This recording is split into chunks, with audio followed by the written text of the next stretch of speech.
हम सब जानते हैं कि आज कलकत्ता हाई कोर्ट ने जो मुस्लिम को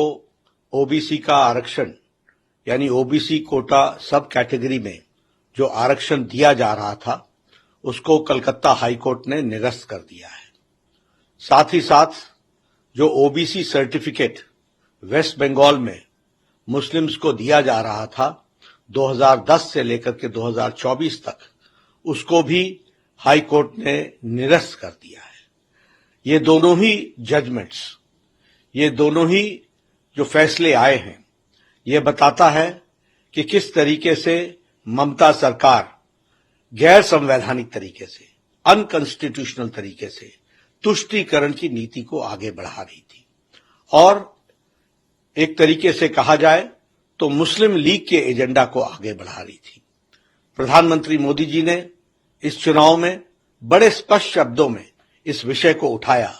कि किस तरीके से ये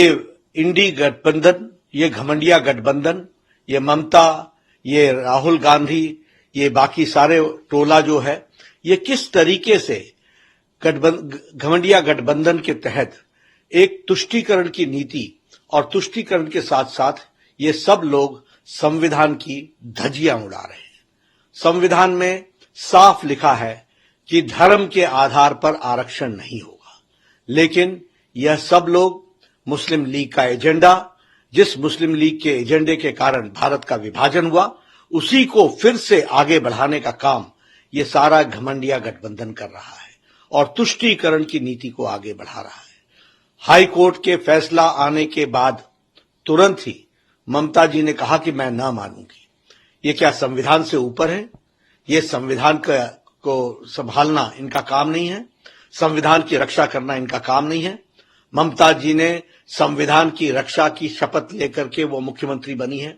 और संविधान के से ऊपर कोई भी नहीं है। और प्रधानमंत्री जी ने संविधान को दिखाते हुए और संविधान को कोट करते हुए ये बताया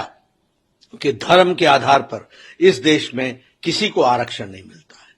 राहुल गांधी ये संविधान की पुस्तिका लेकर के फिरते रहते हैं, लेकिन ऐसे मुद्दों पर जब हाई कोर्ट के तरफ से फैसला आ जाता है और मुस्लिम तुष्टीकरण